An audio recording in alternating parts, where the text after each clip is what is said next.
Ito kami ngayon.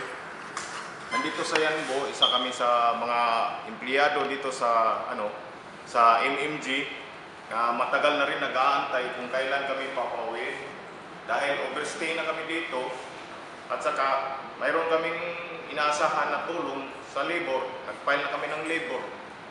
Pero hanggang ngayon, mag-iisang taon na by October, wala pa rin nangyayari. Kaya nga, nananawagan kami sa sa matataas sa amin, sa atin, sa gobyerno, na kung sino yung sino yung maawa sa amin na makakauwi na kami sa kanya-kanya naming pamilya dahil matagal na kami dito. At sana makukuha na namin yung matagal namin inaasahan na yung benepisyo namin at saka yung pag-uwi namin na maayos, tulad sa pagpunta namin dito na maayos din. Sana makauwi din ng maayos.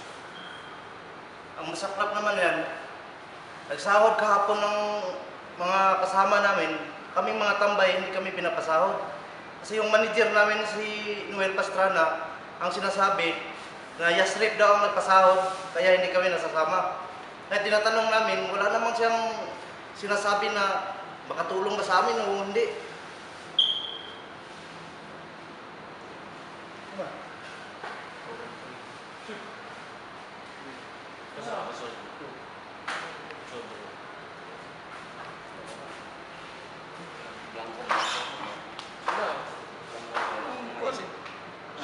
Ang ano lang namin na kailangan namin lahat dito ng tulong nyo kasi kami lahat dito hirap na rin. May mga pamilya kami dito na nagantay sa amin sa Pilipinas na gusto nang umuwi. Ang sayang kasi doon, makapahanap para sana kami ng trabaho o dagdag kita para sa pamilya namin. Kaso lalo kaming ginigipit, mga Pilipino pa mismo, yung si Noel Pastrana na tinutulungan pa namin ng project manager dito sa Yanbo. Yun pa yung nagpahirap pa mismo sa mga Pilipino. So sana po kami dito makauwi na. Hirap na po kami dito. Kahit nung na kailangan talaga namin na makauwi na talaga sa mga pamilya namin. Hindi na rin namin alam kung saan kami hingi ng tulong. Kaya nanawagan kami sa mahal natin na Presidente na tulungan kami dito. Nasa Yanbo po kami. Salamat po. At saka sa amin naman, wala kaming ibang pakay dito kung yun ay makakauwi lang kami. Yun lang ang reklamo namin.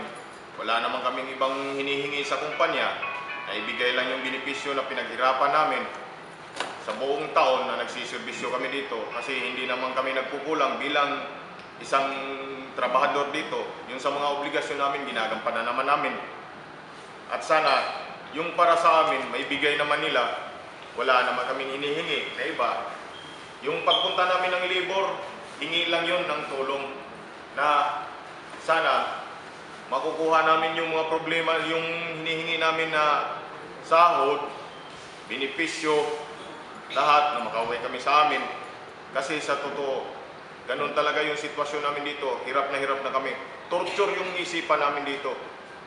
Pinipigil na namin yung sarili namin na hindi kami makakomit ng mga ano-anong violation dito na sana kami, maawa ang buong Panginoon at saka yung Pangulo natin na matulungan niya kami.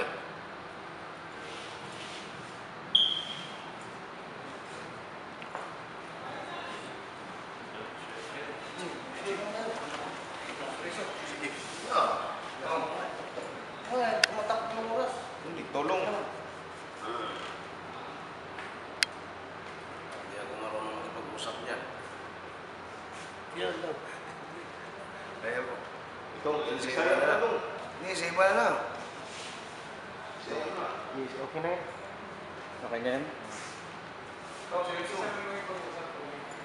Si, yung bagay mo, yung party mo. Party mo pa rin. Sige, ayos na. Sige na, yung parte mo. Nga, sa kanto. Sa kanto na. Siguro kulungan naman ang tulong. Yung parte mo, i-open mo. Namatay yung mama mo, hindi ka nakauwi. Sige, di mo sa kanila.